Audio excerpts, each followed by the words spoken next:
नमस्कार दोस्तों, संभव क्लासेज में फिर आपका स्वागत। हाजिर है आपका दोस्त यार चौधरी।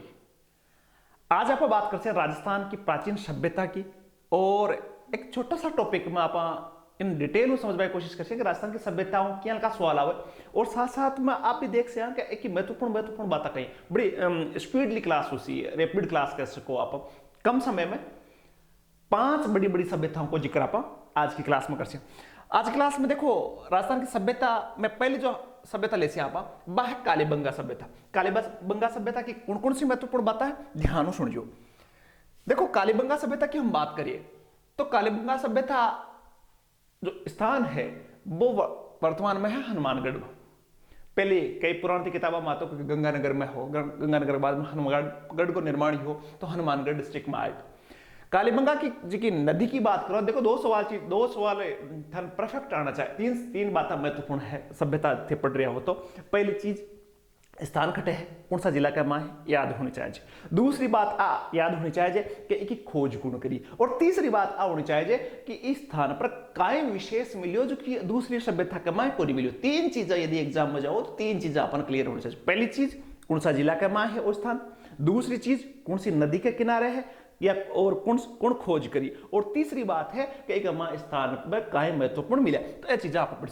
तो स्थान की बात करें कालीबंगा सभ्यता की, तो कालीबंगा स्थान जो है वो हनुमानगढ़ में है। नदी की आप बात करें तो नदी है सरस्वती नदी, जिसकी वर्तमान में घग्गर नदी का नाम, प्राचीन नाम सरस्वती नदी हो और वर्तमान में घग्गर नदी का नाम प्रसिद्ध है। एक किनारे कालीबंगा सभ्यता को उत्थान हुई।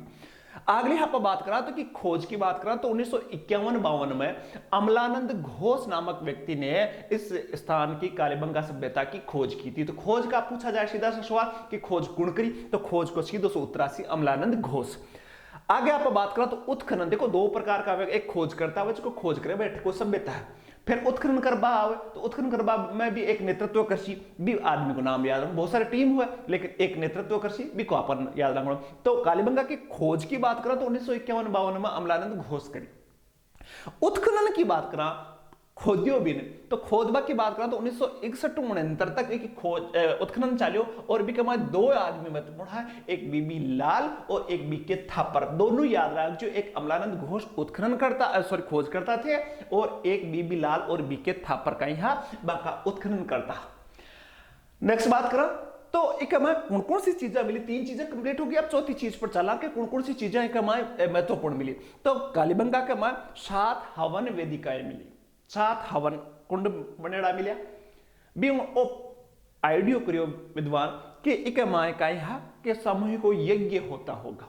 तो 7 हवन वेदिकाएं प्राप्त हुई है जो धार्मिक प्रवृत्ति का स्पष्ट उल्लेख करती है कि वहां धार्मिक समुदाय कैसा था, धर्म के मामले में यज्ञ होते थे। तो आपकी जानकारी मिले बाकी हवन वेदिका। तो कालीबंगा में पहली चीज अपन याद रख रहे हैं, हवन वेदिकाएं मिली।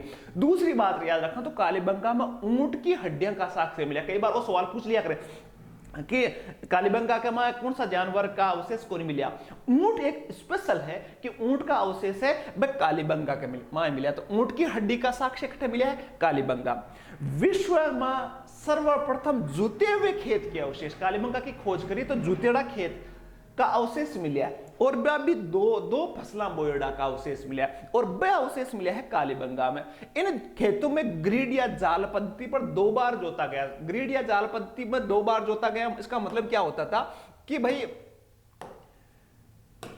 एक बार बुआई कर दी, एक बार ईवनी बुआई कर दी, एक अवशेष मिला। तो इन ग्रिड कह दो या जाल कह दो, तो एक ग्रिड या जाल खेती का अवशेष मिला। और इन विद्वान आइडियो करियो कि इस साइड में कोई अलग खेती बीजेड़ी ही और इस साइड में कोई अलग खेती बीजेड़ी। तो ग्रिड या जाल के अवशेष किसमें मिले, कालीबंगा सभ्यता में जुते हुए खेत के अवशेष मिले। संभवतः चना और सरसों, और विद्वान कहे कि शायद चना और सरसों साथ में बोयडा और 2 प्रकार की खेती एक साथ करता। तो कालीबंगा के 3 चीजें मैं फिर वापस बता दूं, ऊंट का अवशेष मिला, 7 वेदिकाएं मिली है, जुता हुआ खेत का अवशेष मिला। ठीक है भाई। कालीबंगा की और बात करा, कालीबंगा की मुहर की बात करा आप तो कालीबंगा में 1 सींग वाले बेल की मिट्टी और टेराकोटा की बने मोहरे मिली है। मोहरा को मतलब वो हो कि ठप्पो लगाबा के काम में चीजा। तो कालीबंगा में 1 सींग वालों बेल, कई बार पूछो सवाल कि 1 सींग वाले बेल की मोहर कहां मिली है, उत्तरासी कालीबंगा। तो 1 सींग वाले बेल जो मिट्टी का बना हुआ था उसकी मोहर प्राप्त हुई है। साथ ही ऐसे ही मोहर 1979 में टेस्तोरी ने बीकानेर में सोथी नामक स्थान से प्राप्त हुआ। टेस्तोरी एक महान विद्वान थे इटली, तो उन्होंने 1919 में इसी प्रकार की मोहर है वो बीकानेर में सोथी नामक स्थान पर प्राप्त हुई। अब ये भी सवाल पूछा हुआ है कि सोथी नामक स्थान है वो किस जगह पड़ता है, तो सोथी नामक स्थान जो है वो भाई साहब बीकानेर में पड़ता है, तो याद रख लेना। तो दो चीजें हैं, मोहरें कैसे मिली है, टेराकोट मिट्टी की बनी हुई है, और महत्वपूर्ण है एक सींग वाले बेल की मोहर, और एक ऐसी की ऐसी सोथी में बीकानेर में मिली है और इसकी खोज की थी टेस्तोरी ने। इसी कारण सोथी को प्रथम कालीबंगा कहा जाता है। याद रखना, सोथी को प्रथम कालीबंगा भी कहा जाता है। सोथी को क्या कहा जाता है, प्रथम कालीबंगा। ठीक है भाई। और आप बात करा तो कालीबंगा के माए भूकंप का अवशेष मिला है, भट्टे का जगह मकान उत्खनन जगह मकान मिला है, बाका मां दरारा मिली है, और विद्वान क्यों कि कालीबंगा के माए भूकंप आयो और ई वजह मकाना के माए दरारा पड़ गई। तो यहां से सर्वप्रथम भूकंप के अवशेष प्राप्त हुए जो संभवतः इस सभ्यता के पतन का, और कालीबंगा सभ्यता का पतन का कारण में भी वो माने कि कालीबंगा सभ्यता को पतन हुआ भूकंप की वजह वह सभ्यता नष्ट होगी, और भी महत्वपूर्ण है। एक और बात करा तो डॉक्टर दशरथ शर्मा कालीबंगा को सिंधु सभ्यता की तीसरी राजधानी की। दशरथ शर्मा कहीं क्यों कि कालीबंगा की तीसरी जो राजधानी थी बा कहीं हड़प्पा सभ्यता की तीसरी राजधानी कालीबंगा। पहली राजधानी हड़प्पा ने मानी, दूसरी मोहनजोदड़ो और तीसरी कहीं कालीबंगा। तो सिंधु घाटी सभ्यता की बात करें आप तो महत्वपूर्ण स्थल जो है वो हड़प्पा, मोहनजोदड़ो और कालीबंगा, ये तीन है। तो तीसरी राजधानी हुई कालीबंगा। ये किसने कहा, दशरथ शर्मा ने। चलो भाई नेक्स्ट बात करते हैं कालीबंगा की और महत्वपूर्ण बात करा तो कालीबंगा स्वतंत्र भारत का पहला पुरातात्विक स्थल है जिसका स्वतंत्रता के बाद पहली बार उत्खनन किया गया। तो भारत आजाद होने के बाद में सबसे पहले उत्खनन जो वो योग कालीबंगा को। आजादी में पहले भी उत्खनन बहुत सारा हो गया, लेकिन आजादी के बाद में भारत में कालीबंगा को उत्खनन हुआ। कालीबंगा देश का तीसरा सबसे बड़ा पुरातात्विक स्थल है। ये दो बड़ा है, एक राखी गड्डी है, एक धोलावीरा है। तो क्षेत्रफल के हिसाब देखा आप तो क्षेत्रफल में भारत में 100 बड़ो स्थल है राखी गड्डी जो कितने पड़े, हरियाणा में पड़े, एक है धोलावीरा जो कि गुजरात में पड़े, और तीसरो जो क्षेत्रफल का हिसाब देखा तो तीसरो स्थान है कालीबंगा। तो तीसरो स्थान होगा। साथ ही आप और बात करा तो कालीबंगा को दीनहीन बस्ती भी कहा जाता है। दीनहीन मतलब ज्यादा कुछ चमक चौंध नहीं मिलती यहां, तो दीनहीन बस्ती किसको कहा जाता है। आपसे सवाल सीधा से पूछे कि दीनहीन बस्ती निम्न सभ्यता में से किस सभ्यता का उपनाम था, दीनहीन बस्ती कहा गया, तो उत्तरासी कालीबंगा। ठीक है भाई। कालीबंगा की और बात करो, विश्व में सर्वप्रथम लकड़ी की नाली के अवशेष कालीबंगा से प्राप्त हुए। एक और महत्वपूर्ण बात है कि कालीबंगा का समाज का शहर बने रहा बकमा पानी के लिए, लेकिन पानी निकासी के लिए जो नलियां बने रही बकरा की लकड़ी की बने रही, और इको अवशेष पहले सर्वप्रथम कहां से मिला, कालीबंगा से। और बात देख लेते हैं, कालीबंगा में कपाल छेदन क्रिया के प्रमाण मिले। कपाल छेदन क्रिया कहीं हुई भाई, कपाल छेदन क्रिया को मतलब कोई व्यक्ति मरतो तो आज भी आपने देखा कि मरे के बाद के मां जब बिन जड़ा हुए तो लास्ट में जलाता जलाता भी कि खोपड़ी में छेद कर घी डाल दिया करे ताकि वे खोपड़ी भी जल जाए, नहीं तो मजबूत हुआ खोपड़ी को ऊपर को कवर बहुत मजबूत हुआ। तो कपाल छेदन क्रिया का अवशेष कटे मिला है कालीबंगा के माए मिला है। कालीबंगा में कलश वादान के साक्ष्य प्राप्त हुए। तो कालीबंगा की कुछ महत्वपूर्ण बातें हमने पढ़ी और पढ़ लेते हैं कालीबंगा की। कालीबंगा में किसी प्रकार के मंदिर के अवशेष नहीं मिले, साथ वेदिकाएं जरूर मिली है, लेकिन कोई मंदिर भी टाइम पुराना जमाना में देखा आप तो मौर्य काल गुप्त काल में मंदिरों को प्रारंभ माने जाए हुए। तो कालीबंगा की सभ्यता का माय कोई मंदिर को अवशेष नहीं मिले, वेदिकाएं जरूर मिली है साथ, तो धार्मिक जानकारी मिले है, लेकिन मंदिर की जानकारी के माय को नहीं मिले। कालीबंगा में बेलनाकार तंदूरा भी मिला है, एक तंदूरा मिला है बेलनाकार लंबा सा, तो तंदूरे के अवशेष भी आपसे पूछा निम्न में से कालीबंगा में कौन सा अवशेष नहीं मिला, ऊंट के, तंदूरे के, तो इसमें इस प्रकार के सवाल पूछ सके तो आपने तंदूरा का अवशेष मिला है। नेक्स्ट बात करा, कालीबंगा के निवासी गायों परिचित था, भैंसु परिचित था, क्योंकि कई बार सवाल पूछा निम्न में से कौन सी पशु से के जानकार नहीं थे कालीबंगा के, तो गाय, भैंस, भेड़, बकरी, सुअर और ऊंट और कुत्ता, दोनों ध्यान रखो। जो ऊंट और कुत्ता, गाय, भैंस, भेड़, बकरी ये तो सब जानता, लेकिन कुत्ता और ऊंट का अवशेष मिला है वह कालीबंगा में। तो ऑप्शन में आवे तो ऊंट और कुत्ता हूं कालीबंगा का जानकार। ठीक है, मैं बात करा कालीबंगा की ओर, तो कालीबंगा को जो शहर बनेड़ो है, कालीबंगा का जो शहर बनेड़ो है वो एक दुर्ग, एक दुर्ग मिला है वहां, चारों ओर प्रकोटा बना हुआ है। तो अब उथन करता क्योंकि वो एक दुर्ग हो जिका कमाए बहुत बड़ा व्यक्ति रहता, दुर्गों बारे निम्न कैटेगरी का लोग रहता। तो कालीबंगा में एक दुर्ग मिली है, बेलनाकार मोहर मिली है, तांबा को बेल मिले, जुते हुए खेत का अवशेष मिला, सड़का मिली है, मकाना का अवशेष प्राप्त हुआ। तो बहुत सारी चीजें उत्खनन में मिली है। कालीबंगा में 7 अग्निवेदियां प्राप्त हुई, ये आपने पढ़ा है। कालीबंगा में एक नगरीय प्रधान सभ्यता थी। देखो सिंधु घाटी सभ्यता की बात करें तो नगरीय प्रधान सभ्यता थी, ज्यादा ग्रामीण सभ्यता नहीं थी। तो नगरीय प्रधान सभ्यता थी, तो यहाँ पर नगर निर्माण नक्शे के आधार पर होता था, बड़े व्यवस्थित होता था। बिल्कुल सीधी सड़कें, जालीदार सड़कें, नालियां बनी हुई, नालियों में लकड़ियां की नालियां बनी हुई है। तो शहर है जिसका बड़ा व्यवस्थित होता कालीबंगा के नक्शा का आधार पर बनेड़ा होता। कालीबंगा सिंधु सभ्यता का एकमात्र ऐसा स्थल है जहां से मातृ देवी की मूर्तियां प्राप्त हुई। कालीबंगा सिंधु सभ्यता के सगड़ा स्थान पर मातृ देवी की मूर्ति मिली है, लेकिन कालीबंगा एकमात्र यहाँ को स्थान है जिसे मातृ देवी की मूर्ति को नहीं मिली। ध्यान उरांग जो इंपोर्टेंट है, मोस्ट है, मातृ देवी की मूर्ति खटे को नहीं मिली, कालीबंगा में को नहीं मिली। सिंधु घाटी सभ्यता के मोहनजोदड़ो, हड़प्पा सब स्थलों की खुदाई हुई तो बटे मातृ देवी की मूर्ति मिली, लेकिन आश्चर्य की बात है कि कालीबंगा के मातृ देवी की मूर्ति प्राप्त को नहीं हुई।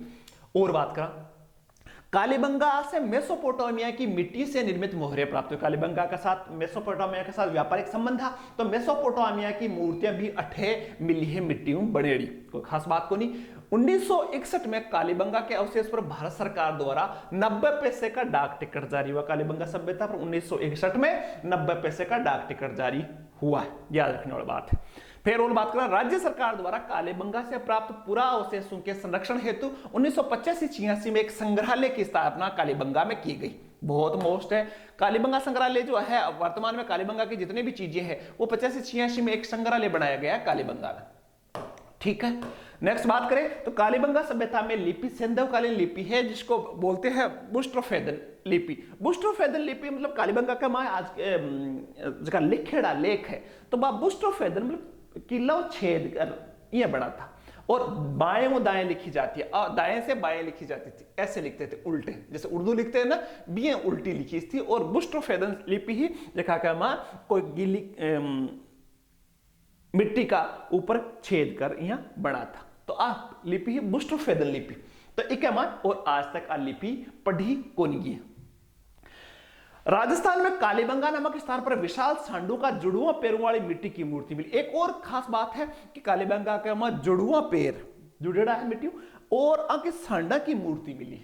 तो कौन कौन सी चीजें मिली है कालीबंगा के मोटी मोटी थे। देखिए भाई, देखो सभ्यता के मैं फिर और कहूं था ना, यदि कंपटीशन में जा बाड़ा हो तो फटाफट सी 3 चीजा मैं फिर और कहूं। कालीबंगा सॉरी कोई भी सभ्यता हो की जगह वो आना चाहे सिंपल है, उत्खनन करता खोज करता कौन सी नदी के किनारे है, और बिकमा काई एक्स्ट्रा चीज मिली जो और में को नहीं मिली, जो और अलग करे भाई चीजा सब जगह मिल रही है, कोई जरूरत को नहीं, लेकिन अलग चीजा मिली भाई याद रखनी है। अब आप बात करा आहड़ सभ्यता की। भाई आहड़ सभ्यता का कहीं है तो भाई बात पहली, आहड़ सभ्यता स्थान है उदयपुर में है। ठीक है, नदी की बात करा तो जी कालीबंगा घग्गर के ही, तो एक आहड़ है बनास नदी के किनारे। खोज करता अक्षय कीर्ति व्यास 1953, खोज अक्षय कीर्ति व्यास ने 1953 में की। और उत्खनन की बात करा तो आर.सी. अग्रवाल और एच.डी. सांकड़िया 1956, याद रख लेना भाई। आर.सी. अग्रवाल 8वीं एक बार पक्का सवाल पूछिए आंखें मायूं कि निम्न में से कौन सा उत्खननकर्ता किस स्थलों संबंधित है या नहीं है। तो उत्खननकर्ता की बात करें तो आर.सी. अग्रवाल है और एच.डी. सांकड़िया है जिन्होंने 1956 में की उत्खनन करियो।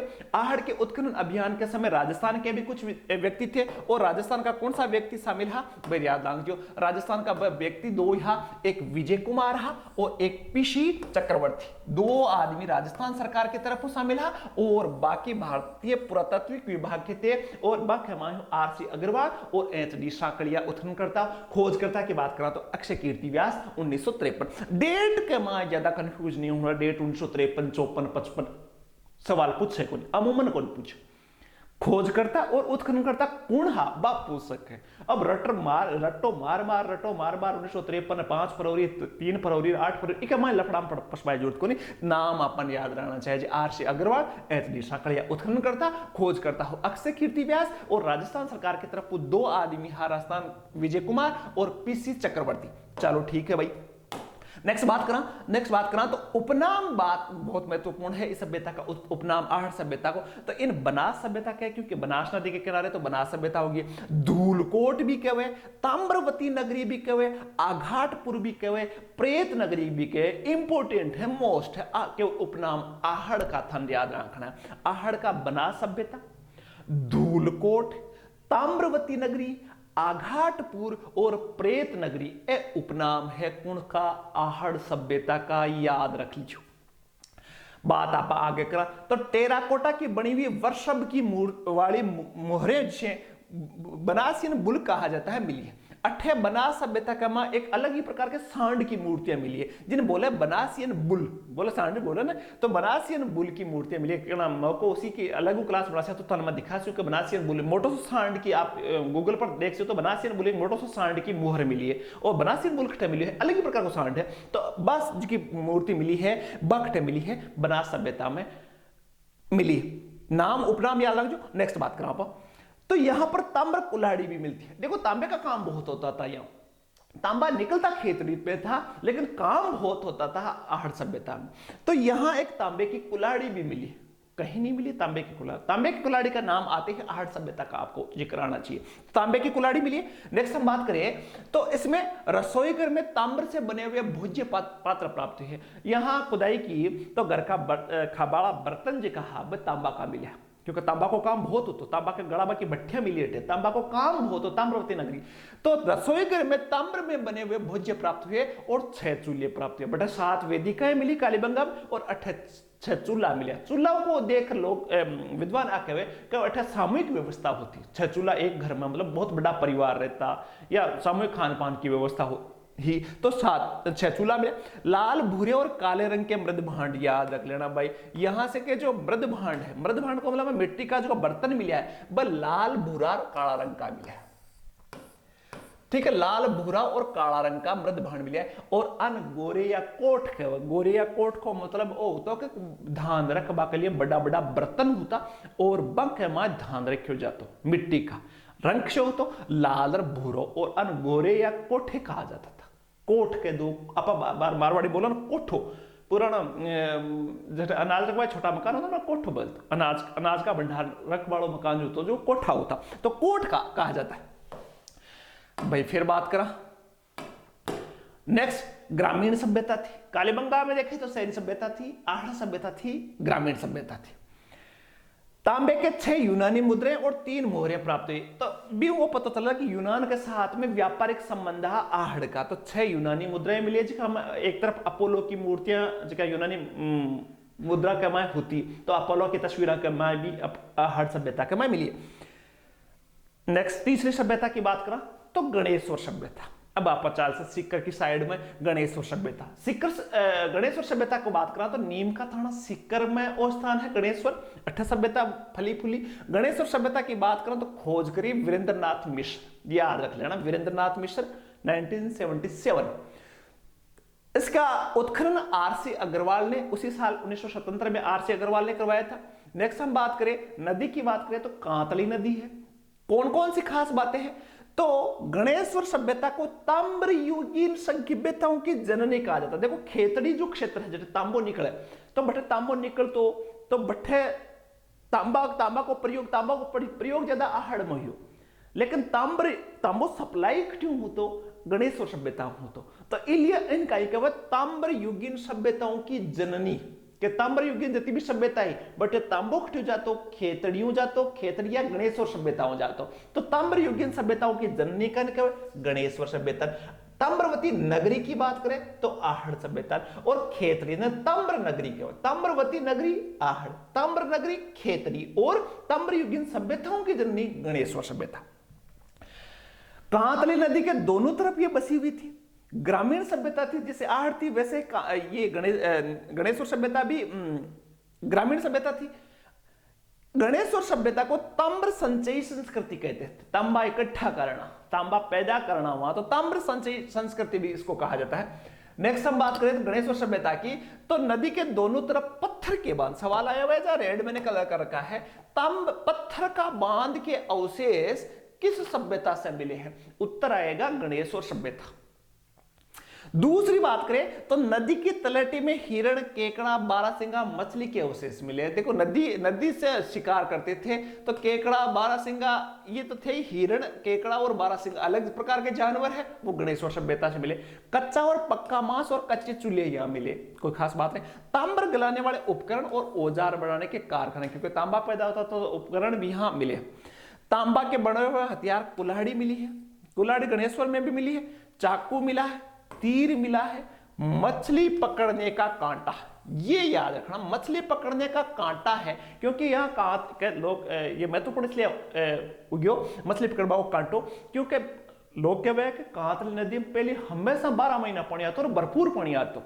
ये चीज आठा पड़े कि बटे मछली पकड़वा का कांटा मिला, को मतलब कहीं है कांतली नदी में पानी हमेशा रहते, या कांतली नदी को 12मासी नदी बटे मछलियां होती और मछली पकड़वा के लिए कांटो कट्टे मिलियो। गणेश्वर सभ्यता मोस्ट है, दो चीजें राज राग जो, एक पत्थर को बांध कट्टे मिलियो है और एक मछली पकड़वा को कांटो कट्टे मिलियो है, दोनों चीजें याद होनी चाहिए। तांबे की बनी सौंदर्य प्रसाधन सामग्री, कांच, कंघा, सुमेरदानी। देखो एक और बात मिली है कि गणेश्वर में श्रृंगार को बड़ो शौक हो महिला, फूटरी लागबा को कांच, कांस्योर, सुरमेदानी, ऐसी सारी चीजें इकट्ठी मिली है गणेश्वर।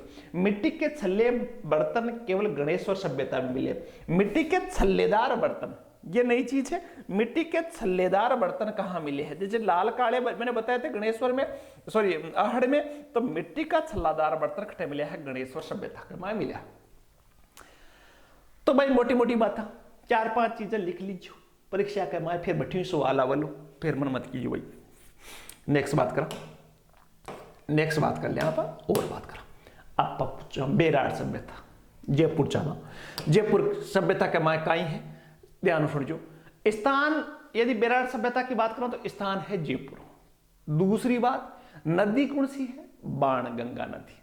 तीसरी बात, खोज कैप्टन बर्ट, याद रख लीजिए कैप्टन बर्ट एक अंग्रेज अधिकारी था जो यहां आया था, उसने कहा था कि यहां प्राचीन सभ्यता है। 1837 में कैप्टन बर्ट। उत्खननकर्ता की बात करा दयाराम साहनी, 1936-37 भारत के आजादी से पहले की बात।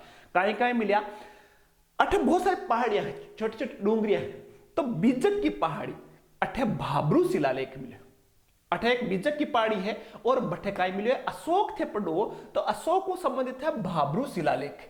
जखा के मां विराटनगर के भाबरू गांव में 1837 में कैप्टन बर्ट ने अशोक का एकमात्र बेलनाकार शिलालेख प्राप्त किया है। यह शिलालेख अशोक के बौद्ध धर्म का अनुयायी होने का सबसे बड़ा प्रमाण है। अशोक के शिलालेखों में आपने पढ़ा था भाबरू शिलालेख, जिसमें नाम भी मिलता है, लेकिन अशोक ने बौद्ध धर्म से संबंधित बौद्ध धर्म ग्रहण कर लिया, इसका सबसे मोटा प्रमाण जो है वो भाबरू शिलालेख। और भाबरू शिलालेख कहां मिला? ये बीजक पहाड़ी है, एक छोटा सा गांव है भाबरू गांव, वहां से मिला, इसलिए भाबरू शिलालेख हो गया। तो बीजक पहाड़ी का बेराट सभ्यता को स्थान है। इस शिलालेख में 7 बौद्ध ग्रंथों को उल्लेख मिले और वो वर्तमान में शिलालेख जो को है वो कटे है कलकत्ता संग्रहालय के माय है। कलकत्ता संग्रहालय के माय है। भाबरू शिलालेख कटे है बाहर, कलकत्ता संग्रहालय के माय। दूसरी बात आप और याद करा, दूसरी बात याद करा तो देखो बेराट सभ्यता की बात करा तो अठे कई मुद्राएं मिली, 36 प्रकार की मुद्राएं मिली। हेनसेंग हटायो और बौद्ध मठा का बाराम क्यों कि अठे बौद्ध धर्म, क्योंकि अशोक बौद्ध धर्म अपना लियो, तो हीनयान बौद्ध धर्म का प्रमुख केंद्र था। हीनयान शाखा की बौद्ध धर्म की है भी संबंधित प्रमुख केंद्र। गणेश देखो 2 डूंगरी, बीजक डूंगरी की बात करें, गणेश डूंगरी की बात करा तो 1872 में एक लोहा को संदूक मिलो और महात्मा बुद्ध की खंडित प्रतिमा प्राप्त हुई। भी संदूक ने जरा खोलियो भाई, गणेश डूंगरी के मां बैठे गणेश डूंगरी है, गणेश डूंगरी के मां लोहा को संदूक मिलियो और भी संदूक ने खोलियो तो बुद्ध की प्रतिमा, बुद्ध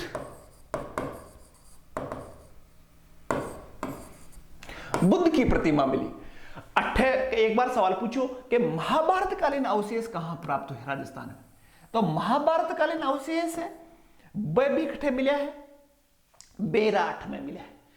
विराट नगर, राजा विराट, आप सबको याद होगा महाभारत में विराट, राजा विराट का जिक्र आता है। तो विराट नगर से लोहे के औजार और लोहे के गलाने वाले भट्टियां प्राप्त हुई। यहां से मिले औजारों में भाला प्रमुख हथियार है जो महाभारत में काम आता। बेराट में मिलता जुलता भाला भरतपुर के घना पक्षी विहार में मल्हा गांव में भी प्राप्त हुए। ज्यादा महत्वपूर्ण नहीं है। देखो बेराट के माए तो कैप्टन बर्ट याद रखना, दयाराम साहनी याद रखना है, अशोक को भाबरू शिलालेख याद रखना है, लोहे को संदूक याद रखना है। इसके अलावा बेराट सभ्यताओं ज्यादा सवाल था पूछबा को मौको कौन दे। नेक्स्ट लास्ट में छोटी सी सभ्यता बालाथल सभ्यता। बालाथल सभ्यता को स्थान की बात करा तो बालाथल उदयपुर में, उदयपुर जिला में बालाथल गांव में 1962-63 में वीरेंद्रनाथ मिश्र के नेतृत्व में खोज हुई। तो बालाथल सभ्यता की खोज करवा की बात आवे तो वीरेंद्रनाथ मिश्र याद रखना 1962 भारत चीन युद्ध के समय बालाथल की खोज हुई। दूसरी बात करा उत्खनन 1993 में, या बहुत सारा विद्वान है याद रख पाए, जरूरत को नहीं पूछा भी कौन करे लेकिन फिर भी याद रख लो। वी एस शिंदे, आर के मोहंते, डॉक्टर देव कोठारी और ललित पांडे ए उत्खनन करे 1993 में। खोज वीरेंद्रनाथ मिश्र 30 साल बाद में 1962-63 में और 93 में उत्खनन हुई। खास बात कहें बालाथल उत्खनन में हड़प्पा संस्कृति से समानता रखने वाले मृद भांड मिले जो बालाथल का हड़प्पा सभ्यता से निकट संबंध स्थापित करते हैं। दूसरी बात है कि बालाथल सभ्यता और हड़प्पा सभ्यता, मोहनजोदड़ो हड़प्पा से सभ्यता है तो बिकमा समानता है क्योंकि आका मृद भांड है, मिट्टी का बर्तन है, बस सेम मिले है बालाथल सभ्यता के में। इसके अलावा हाथी और चंद्रमा की जो आकृतियां उत्कीर्ण थी यहाँ का उपकरण मिला है, जगह सिक्का मिला है, जगह हम हाथी बनेड़ो है, चंद्रमा बनेड़ो है, वो केवल बालाथल में मिली नई चीज है। इसके अलावा खुदाई में हाथ से बुने कपड़े का टुकड़ा मिला है जो लगभग 500 ईसा पूर्व का है, याद रख लेना कपड़े का टुकड़ा यहां से मोस्ट चीज। और साथ में बालाथल की खुदाई में लोहा का औजार, लोहा गड़ाना की 5 भट्टियां मिली है। ज्यादा कोई महत्वपूर्ण बात नहीं। तो देखो 5 सभ्यता की छोटी छोटी बातें है, स्क्रीन पर फटाफट आएगी, थोड़ा सा देख लीजिए, वापस क्लास के हमारे आराम वो देख लीजिए, छोटा छोटा नोट्स बन लीजिए 5-5 बिंदु। फिर मैं बताता हूँ 4-5 बिंदु आपका क्लियर है। स्थान, नदी, उत्खननकर्ता, खोजकर्ता और कुछ मोस्ट चीज़ों में उत्खनन में कहीं मिले। तो भाई राजस्थान की छोटी सी क्लास ही राजस्थान की सभ्यताओं संबंधित ऐसा है, आप समझ में आई बोलिए। फिर भी कोई सवाल हुआ, फिर भी कोई डाउट हुआ तो चैनल का द्वार आपके लिए खुला है, चैनल पर भरपूर कमेंट कर सको थे, और कोई समस्या हुआ तो डिस्कस कर सको, आपके लिए मैं तैयार हूँ। नया वीडियो में फिर मिलते हैं, तब तक के लिए शुभ रात्रि, जय हिंद, जय भारत।